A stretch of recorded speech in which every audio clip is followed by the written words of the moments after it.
আসসালামু আলাইকুম। ২ বছরের ছোট বাচ্চাদের টুকরা কাপড় দিয়ে সহজেই প্যান্ট বানিয়ে নিতে পারেন। গরমে খুবই উপকার। আমি এই যে ২২ ইঞ্চি চওড়া একটা কাপড় নিয়ে নিয়েছি, টুকরা কাপড়। এক পাশে আছে বেশি চওড়া, এক পাশে কিন্তু খুবই কম কাপড় আছে। তো পায়ের ঘেরের কাছে কাপড়টা রাখলাম আর কোমরের কাছে চওড়া কাপড়টা রেখে ১.৫ ইঞ্চিতে রাবার ঘরের জন্য এরকম করে মাপ দিয়ে দিয়েছি। টুকরা কাপড়টা কিন্তু খুবই নরম, গরমে বাচ্চাদের জন্য খুবই আরামদায়ক হবে। তারপরে ২ বছর বাচ্চার জন্য আমি ৮ ইঞ্চি হাই নিব। ১.৫ ইঞ্চি রাবার ঘর নিয়ে ৮ ইঞ্চি দেব হাইয়ের মাপ। এই যে ৮ ইঞ্চি হাইয়ের মাপ দিয়ে এখানে ১.৫ ইঞ্চির মতো আমি হাই শেপ দেওয়ার জন্য দাগ টেনে নিচ্ছি। তারপরে এই যে এখান থেকে আমি ৮ ইঞ্চি পরিমাণ নিব, কারণ এখানে রাবার দেব বা আপনার কুচিও দিতে পারেন। রাবার দিয়ে সেলাই করব, তাই একটু বেশি কাপড় নিচ্ছি। আবার একদম সিম্পলে সেলাই করলে ৫ ইঞ্চি নিয়ে ছোট পায়ের মাপ অনুযায়ী দিয়ে দিলেই হবে। তারপরে এই যে কাপড়ের মাপ অনুযায়ী আমি কেটে নেব। প্যান্ট কাটিং কিন্তু একদম সহজ, মেয়েদের প্যান্ট কাটিং। ছেলেদেরটা আরও সহজ, কুচি টুচি কিছু দেওয়া লাগে না, এমনিতে মাপ অনুযায়ী দিলেই হয়ে যায়। একদম এতটুকুই কাটিং, আর কোনো কাটিং নেই।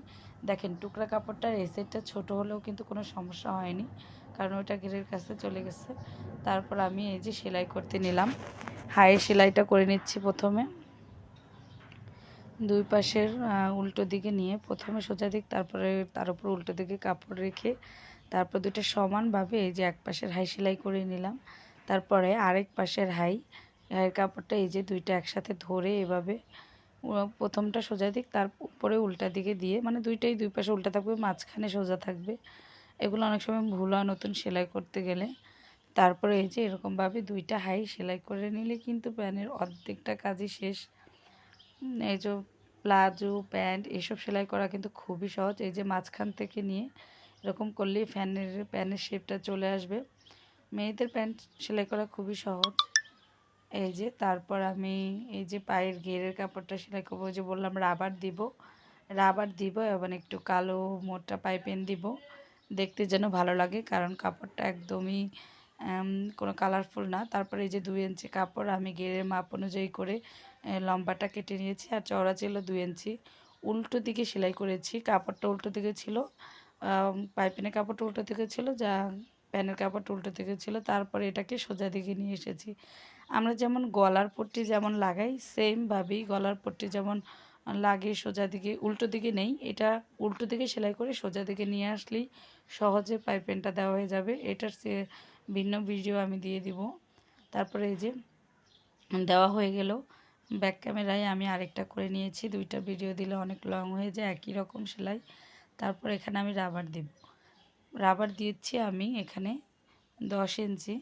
তারপর যে পাইপিনের কাপড়ের পরে মানে মোটামুটি আধা ইঞ্চি কাপড় জায়গা রেখে তারপর আমি সেলাই দিচ্ছি। এভাবেই রাবার একদম সামনে দিলে তেমন একটা ভালো লাগে না, আধা ইঞ্চি কাপড় রেখে তারপর রাবার দিতে হয়। তারপরে যে টেনে টেনে রাবারটা সেলাই করে নিচ্ছি। তারপরে আরেক পাশে সেলাই দিয়ে দিচ্ছি রাবারের। দুই পাশেই সেলাই দিতে হবে রাবার, আর একদম চিকন একটা রাবার আছে, সেই রাবারটা এক পাশে সেলাই দিলেই হয়ে যায়, মাঝামাঝি সেলাই দিলেই হয়ে যায়। তারপরে এই যে আরেকটা প্যানের সাইড আমি ব্যাক ক্যামেরায় সেলাই করে নিয়েছি খুব সহজে। তারপরে আমি দিব রাবার ঘর, কোমরের রাবার লাগাবো। কোমরের রাবার লাগানো কিন্তু একদমই সহজ। আমি 10 ইঞ্চি রাবার নিয়েছি, আপনারা আপনার বাচ্চাদের কোমরের মাপ অনুযায়ী রাবারটা নিয়ে নেবেন। তারপরে যেখানে রাবারটা আমি সেলাই করে নিচ্ছি। আমার চ্যানেলে কিন্তু রাবারের অনেক ভিডিও আছে, রাবার কিভাবে লাগাবেন পায়জামায়। এই যে এখানে রাবারটা রেখে দুইটা ভাঁজ করে উল্টো দিকে ভাঁজ করে দিয়ে এরকম ভাঁজ করে করে টেনে টেনে সেলাই করে নিলে কিন্তু রাবার দেওয়া খুবই সহজ। একবার এরকম দেখে ট্রাই করবেন। এই যে তাহলে খুব সহজেই রাবারটা দিতে পারবেন। এই যে রাবারটা দেওয়া হয়ে গেল। রাবারটা দেওয়া হলে কিন্তু আর একটুখানি কাজ, তারপরেই একটা প্যান্ট সেলাই করা একদমই সহজ, খুব সহজে সেলাই করে নিতে পারবেন। এই যে মাঝখানের এই হাইয়ের জোড়ার সেলাইটা আমি দিয়ে দেবো। হাইয়ের জোড়ার সেলাইটা এই যেভাবে ধরে কাপড়টা উল্টো দিকে নিয়ে তারপর সমানভাবে দুই পাশের কাপড়টা ধরে এরকম করে সেলাই করে নেবেন। দেখলে মনে হয় যেন অনেক কঠিন, কিন্তু একদমই সহজ। ভিডিও ভালো লাগলে লাইক কমেন্ট শেয়ার করে পাশে থাকবেন।